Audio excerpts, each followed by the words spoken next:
a little note on streaming: if you're going to watch it on Facebook, sometimes the audio messes up if you don't have the tab muted that you're watching it on. If that makes sense. So I hope it don't. I don't want it to mess up. I hope not. It shouldn't happen. It happens to some people, depending on how their audio is set up. Yeah.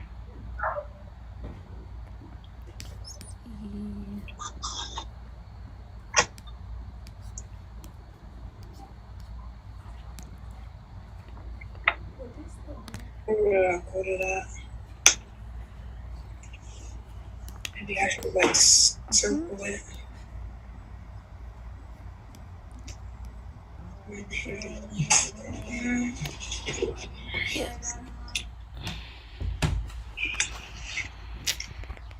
Okay, and it's up and running on Restream.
Okay.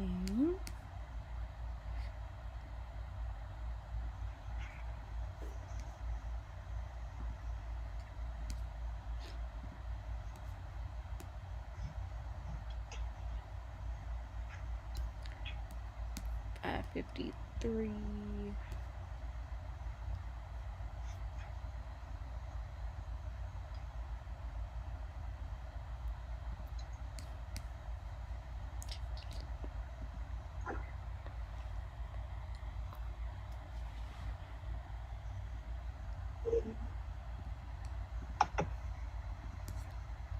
Well, the good thing is no one's watching us right now. That's perfect.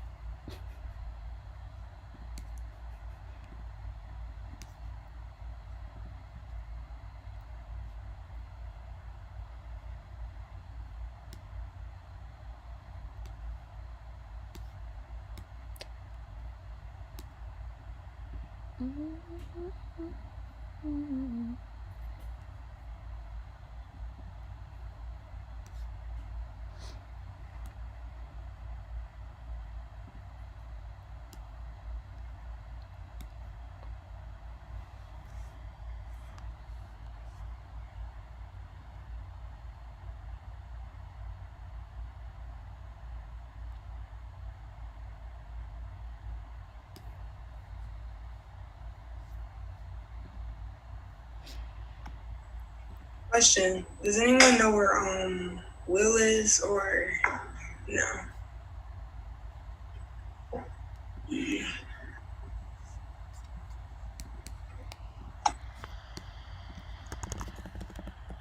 When was our last contact as well?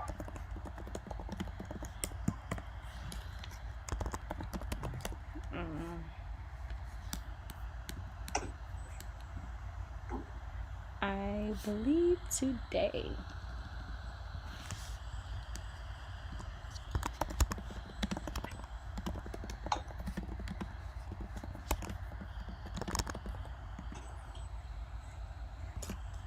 What if he doesn't show up? Do you think we should like improvise? Kind of, I guess. I don't know.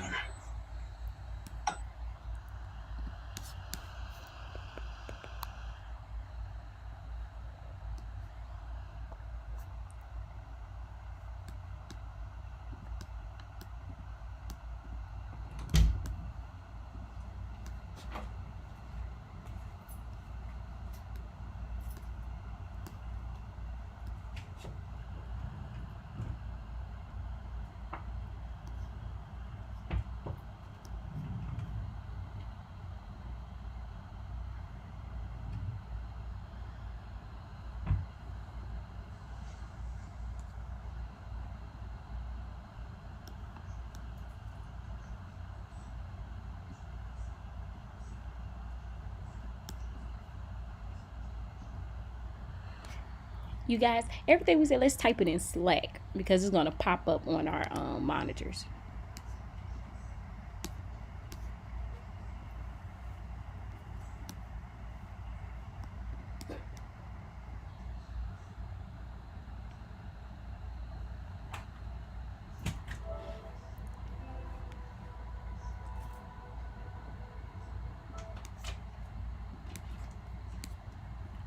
Oh no, Jayla, you got to get out. I know. I'm finna get out. Oh, okay. I cut the TV off. Well, okay. Y'all said, "Ooh, Jayla, I don't mean to kick you out your room, but."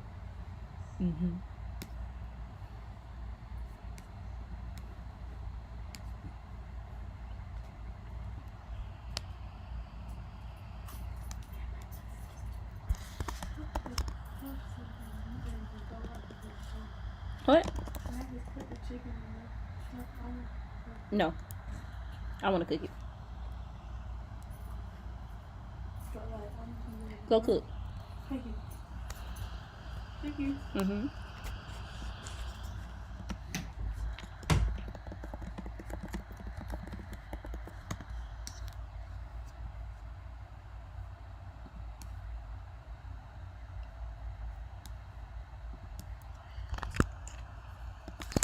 Do you guys have any plans for 4th of July weekend? I'm going to Atlanta tomorrow morning. Mm-hmm. Again. That would be fun. Where are you at now? I thought you were in Atlanta. I'm in Jacksonville. Really? Mm-hmm. I don't think I've ever knew that. I'm from Jacksonville, Florida, born and raised. Okay, Duval. And unfortunately, I have to drive 5 hours. It take 5 hours to get to Atlanta? From where my friends are going to be, is 5 hours, which is in, like, Buckhead is where they'll be. Mm-hmm. Okay, yeah. Getting to Atlanta and getting through Atlanta are two different. Right. Yeah. And, like, I'm trying to leave early in the morning so I don't catch any traffic. Traffic, yep. But I kind of like driving in the traffic of Atlanta. But the reason being because everybody speeds. Like, everybody. Like, that's the flow of traffic. Yeah. That's the speed limit. They do speed. It does sort of go by fast because everybody is speeding, but I just don't like traffic in general. So it's just like, I just rather be on the road by myself. Yeah. So I live in Atlanta, so I can tell you that, like, we can point out the people who are not from the city. Right. They're not going 20 over. That's why I'm happy I blend in with everybody. So I was in an Uber a couple of years back, and I could tell the guy wasn't from Atlanta from how he was doing his turns. So he was like, pull up, start going really slow, and then turn. And I'm like, no, you have to accelerate into it. You can't do that California roll. Someone's gonna hit you. Like, you need to turn that corner swiftly. Yeah. Because I blows the horns. So it's I don't know, it's a kind of like a culture thing. The people who are inside the perimeter and people who are OTT. I personally, I can dig it. Like, I can drive with Atlanta people because I get excited. Like, now we finna drive. Yeah, once I see 4 lanes, 4, 5, 6 lanes, we're out of there. Yeah. Mm-hmm. I was actually taught how to drive in Buckhead. I was just, here you go. We're going to start on the highway. Oh, no. And I'm like, I don't want to do this. The BMW ratio is too high around here. Wow. I couldn't imagine learning how to drive in Atlanta. Yeah. I couldn't. It's scary, but you get used to it, like, real quick. You can drive in Atlanta. You can drive anywhere. Trust me. I wasn't even on a main street when I was driving, and I was like terrified. I could not. I would break down. Yeah. The scariest thing is how people merge with traffic. Like, they'll be like, okay, I'm merging into this lane, but I need to immediately get over into the next one. So I'm not going to stop. I'm just going to go straight on diagonal across the highway. That happens a lot. So I have a question about that. So when you're driving, right? Because I'm from Florida trying to drive in Atlanta traffic. Most people, when they're coming up to merge on, it's like they don't pay attention to the people on the side of them or behind them. They just merge on. Yeah, so that's an Atlanta thing. We're taught that people in the highway are supposed to speed ahead of the people merging on. That's how our driving schools teach it. And we are not supposed to the person merging into the highway is not the one who's responsible for not getting into an accident. It's the person on the highway. Me.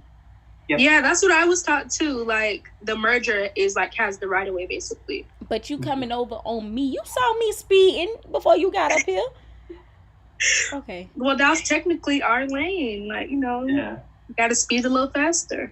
Yeah, I'll be speeding coming up down there. One thing that you will see a lot of in Atlanta that you really shouldn't do is because cops look out for it is so the area between the merger and the highway is called the Gore. Mm-hmm.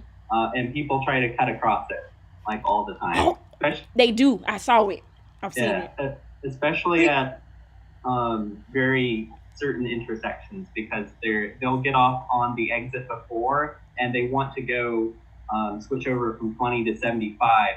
And if you get off at the exit before that switch over, there's no way you're going to get over quick enough You're missing your exit.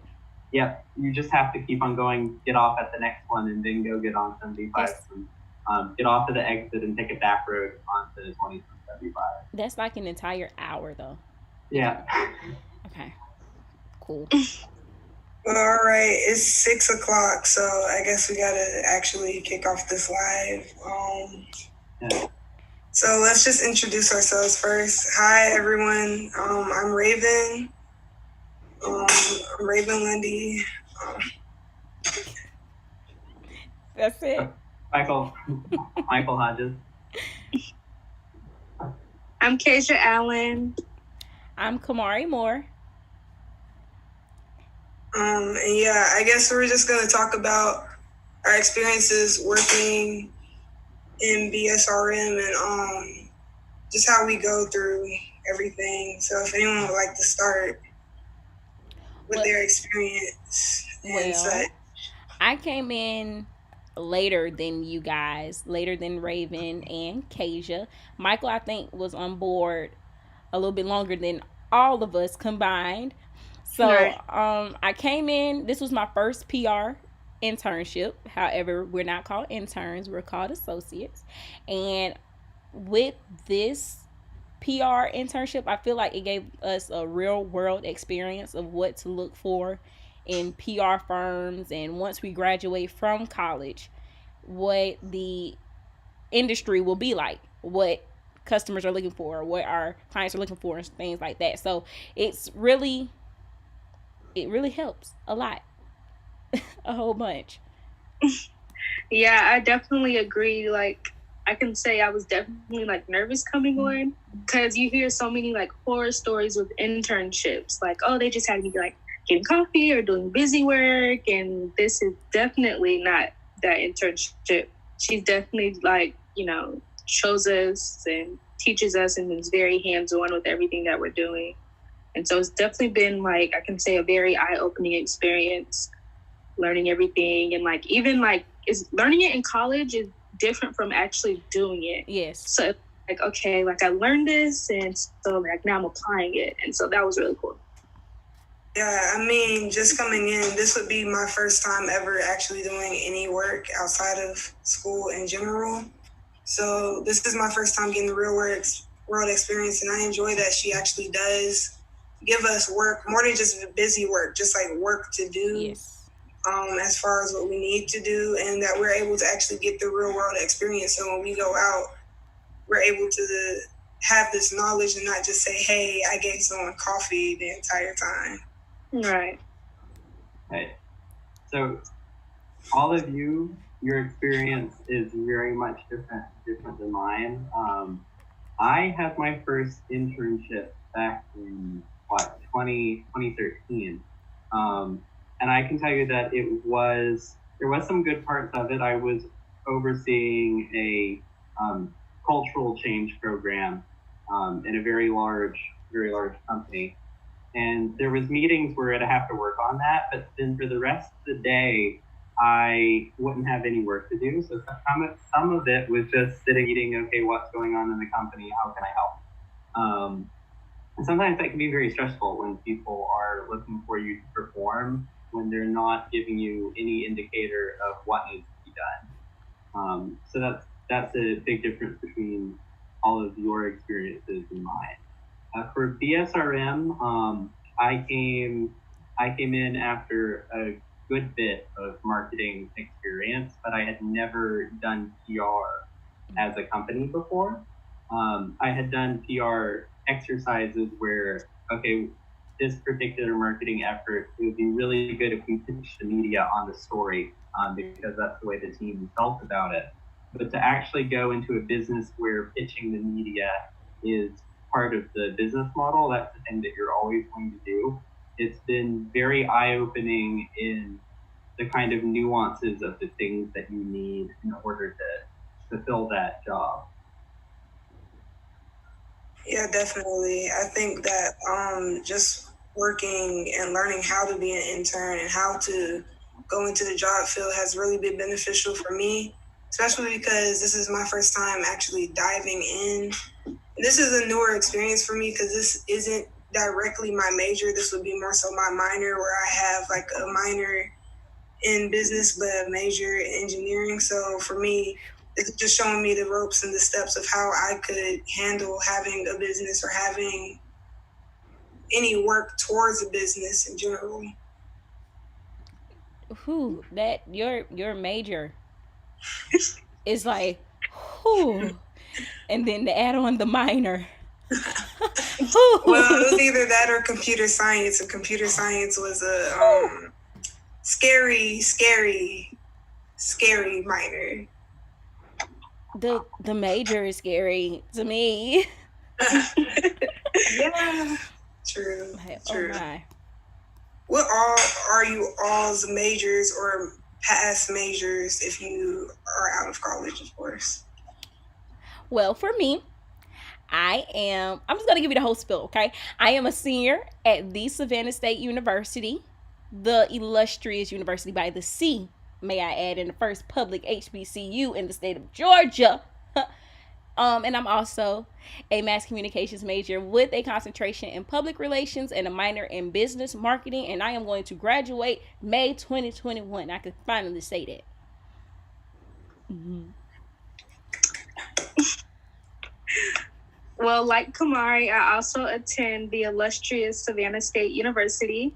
I am a journalism and mass communications major with a concentration in communications as well, and a business marketing minor. And I'm graduating in the fall of 2020. Well, it must be nice for you all to graduate in the fall. I am going into my sophomore year of college. I am a biomedical engineer, and I am minoring in media relations, which is fun. Is it really?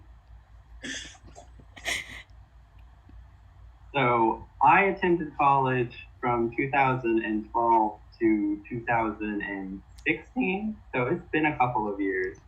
I went to school, started off in hospitality. I was told I didn't have the personality for it, but I came out later that I kind of do. But anyway, I switched over to IT, so I get some of that computer science. I would never choose that as a major. There's far much that you have to cram in to your brain to be able to do anything with computer science. So it's just lots of work, like 2 hours every day, then have a code. Not for me. But there are some with getting an IT background. There's a lot of business organizational processes that you learn and how to improve those. And most of the problems in business come from how do you refine business processes. And it's not so much working on the software, is if you know how a workflow should flow, then you can create a software around it. But if you try to create a software around a bad workflow, then you're just going to get all the problems with that bad workflow over and over and over again. Needless to say, after I got out of college, I did not like the IT jobs that I was getting because I find the topic of IT interesting, but how you go about working in it to me is very boring. So I had a job at an economic think tank, and they handed me some social media responsibilities. And when I started getting into it, I was like, oh, I can see the data. I can see what people are responding to. And I took a very IT approach kind of to it. And that led me down my digital marketing career. And here I am today. Yay. Go, Michael. That's cool. That's cool.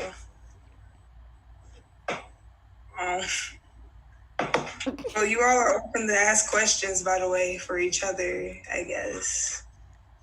Okay. Well, Michael, since you did bring up digital marketing, what all would that entail for some people that may not know what all falls under digital marketing? Oh, well, there's a lot. So so you can say that almost any online activity can be a digital marketing activity, but there's all kinds of different categories. The first thing you want to learn is what's called the marketing funnel, and this details the steps of where your customer or where your potential fans or followers are in their relation to you. So if a person's never heard of you, then you want to build their awareness, and you build their awareness through making stories on Instagram, through doing YouTube videos. You can do it through cold outreach through email. But then after you build that awareness of them, then you have to explain to them what you're about. And you get them to come back to your YouTube videos. You can start newsletters or some other strategies. You can retarget them through things like the Facebook Pixel and Google Tag Manager, where you can start feeding them with ads.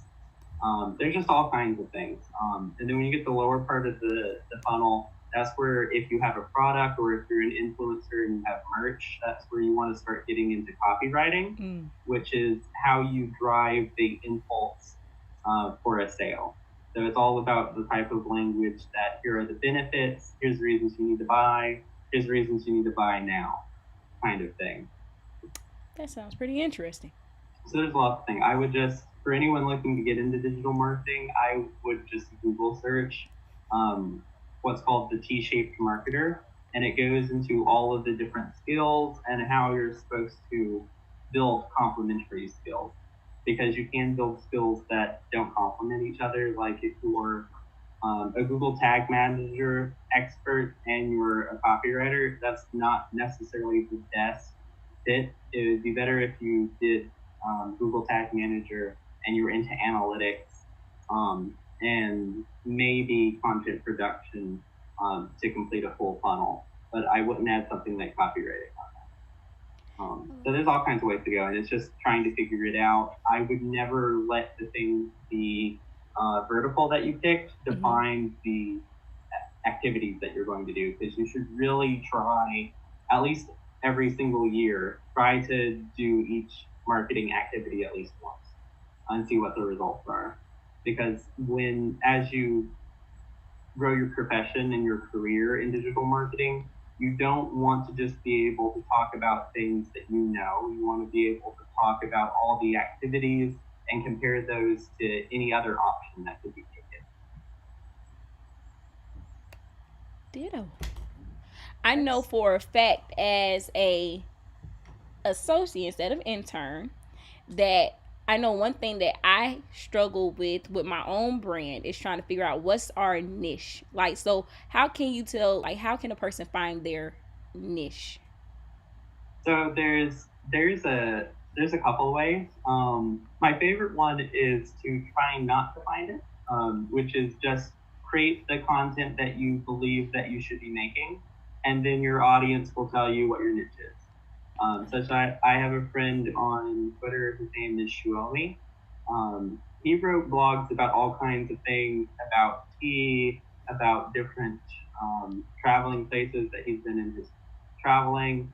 But then he started making a series of videos on different types of productivity hacks, and his YouTube channel took off after that. And so that's what he's been focusing on, is just how do you structure your day? How do you reduce all the anxiety from all the things that you need to do? What does a morning ritual look like, where you can get up every day and you know what you're going to do that day, instead of just like pulling straws like a lot of us do. And so it's just stuff like that. So that's one way to go about it, is to just create content until you start seeing a lot of results on a particular piece, and then iterating on that. Another way to go is to create something called the topic wheel. So you get 6 topics. 3 are from your professional career world, and then you pick something like marketing, and then you drill down to that, like the 2-level marketer. Or if you want to do something like pick the topic of leadership, then in leadership there's team building. You have to know how to organize a team. There's public speaking, and then there's the mindsets that a leader needs to have. And so that's how you define your niche. You start breaking it down into the different topics, and then you create content based on those breakdowns, and then you keep on iterating it. And then so you pick 3 from your professional world, and then you pick 3 overall topics from like your personal life. Like, say that you're really big into dance, or for Gary Vee, he really likes wines and he likes basketball. And so that's the content that he iterates on.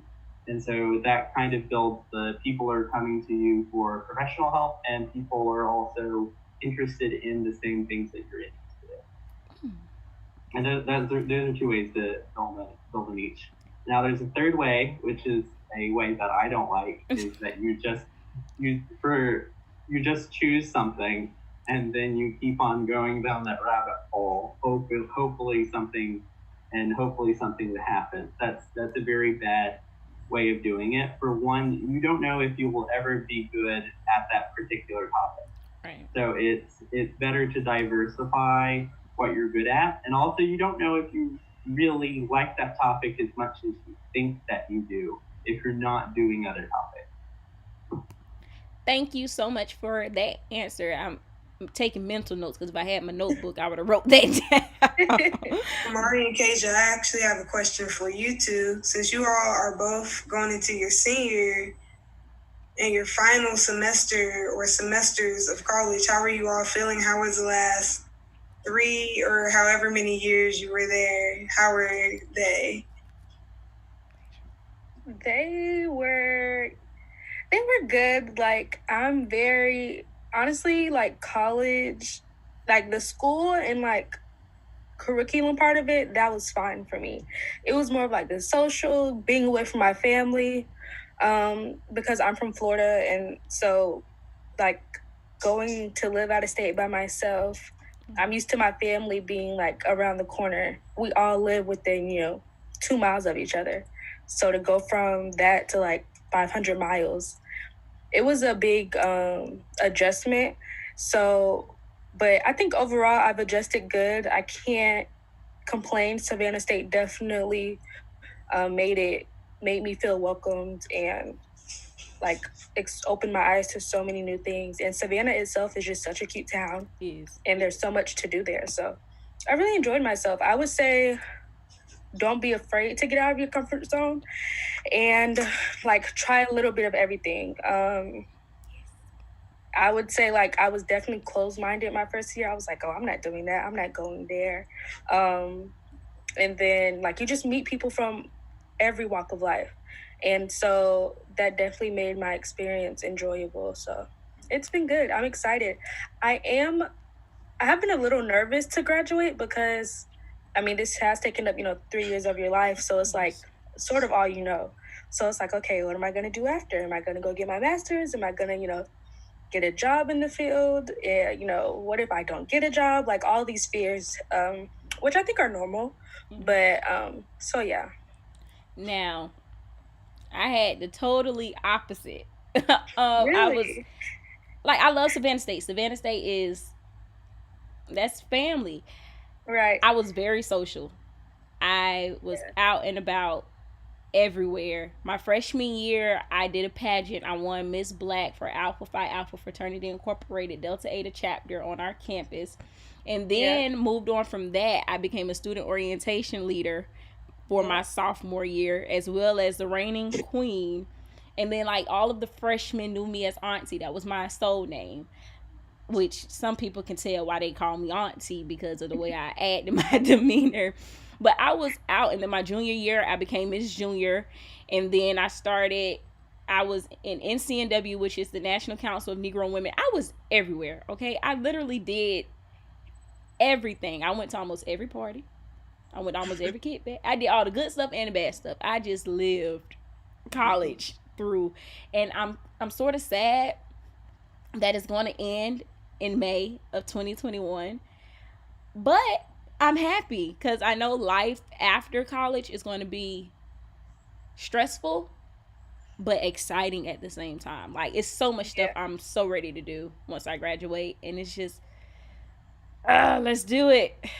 Right. It's really just the adulthood part, like paying bills, living on your own. Like, why is adulting so expensive? So crazy. I don't like it. I don't. Like, just put my it back. My biggest surprise was how much laundry detergent costs. Oh my God, it's so expensive. It's so expensive. Like, I'm still surprised of it. Every time I run out, and then when I go get more, and I'm like, what is $7? I just paid like almost $20. I need to learn how to coupon. That's one thing I wish I'd learned how to do, like, freshman year of college. Because, boy, if I coupon, I don't have the patience. How to do that. That's the occasion. No I patience. save so much money now. Raven, teach us how to do it. All right. It's been. I realized being out in Arizona, the difference between Georgia and Arizona definitely is how much you spend out there. Everything costs maybe like $1 and like maybe some change more. So I see the difference of spending over there than I do here. So I've ended up learning how to save money by using coupons or going and using the deals that are always offered to me that they give me online or in person, using every single thing that they have so I could save some extra money so I could actually travel and have fun sometimes too. I definitely realized that in college, being a broke college student is real. Oh, girl. Definitely real. If they had unemployment for college students, like, I would do it. Like, a way for us to do that. Like, me, please. Okay, so I have a question. I know, so BSRM is agriculture and gaming. And for me, like, when I first learned that, I was sort of hesitant to apply because I was like, I have no experience in neither, like, none. Like, the most, I know Call of Duty, like, I know video games. I don't, so all of this was an eye-opener for me, and it's been fun learning it, and I really do enjoy myself now, and I'm, like, learning so many, like, their language, how they talk, and all that gamer language is fun to me now. Like, I understand it. But what were you guys' take on it first coming in? Did you guys have any experience in that, or? I was excited. Mm-hmm. Like, when I heard video gaming, because I'm not a big video gamer, but I do play The Sims. Like, I love The Sims, from The Sims 2, 3, and I'm currently playing 4. I have all the mods. I have the expansion packs and the game packs. I am a simmer. So I was kind of excited to figure out, like, okay, video games, what? Like, if I want to work for The Sims, like, or the EA, or whoever is over The Sims, like, I could put that, like, you guys, like, I play it, but I also have some experience in video gaming, in the video gaming industry. So it was pretty cool. For me, I'm a huge nerd. I love games. I like playing more so indie games than like mainstream. The most mainstream for me would be probably like GTA 5. I don't know why I love that game. That's a great game. But for me, it would be more so the agriculture part that I was a little bit afraid of because I don't know too much about, I guess, plants and animals as much as I do gaming. Gaming for me is like second nature because I've basically grown up around gaming with my younger brother, my dad playing games. Everybody on my dad's side of the family they're mostly boys, so of course I grew up around gaming. It was easier, but for the agriculture and stuff, that was actually something that I learned about, where I've learned more so about that business. So that's been pretty cool. Especially because animals. Oh, you like animals? I love chicken.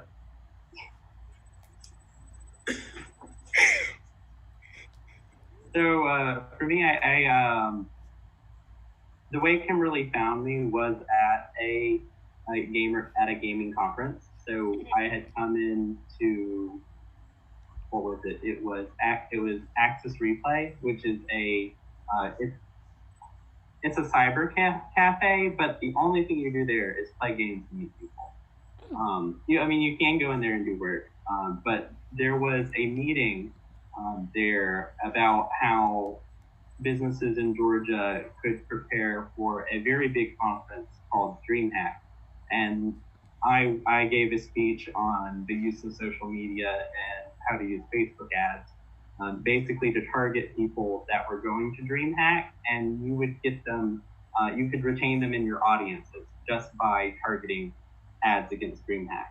And then Kimberly, a couple weeks after the conference, brought me on as a company, first as a independent contractor and now as an employee. So it's right on track for me. So I was surprised in the growth of the industry. Like when I got in college, I was very career oriented. I had dropped all aspects of like playing games. Like I didn't play games or watch TV for 2 years. Like freshman and sophomore year, it was just work. So when I got out of college and I heard this thing called esports, I was like, what? My favorite thing is an optional career choice. There was no need to sacrifice it to have a career in the thing that I love doing. So I am all on board with it. Like this is like, I couldn't imagine that this would be a thing, and it's a thing. So really excited. Well, it's about that time, you guys. It's 6:29. So where can we find everybody? Like, give us your social media handles so the viewers can know where to reach y'all. Well, everyone can reach me on Instagram at rave.party0. You can always DM me. I always answer my DMs. You can follow me. Yeah. So I'm on Instagram _ Kaja Marie, KAJAMARIE. Yeah.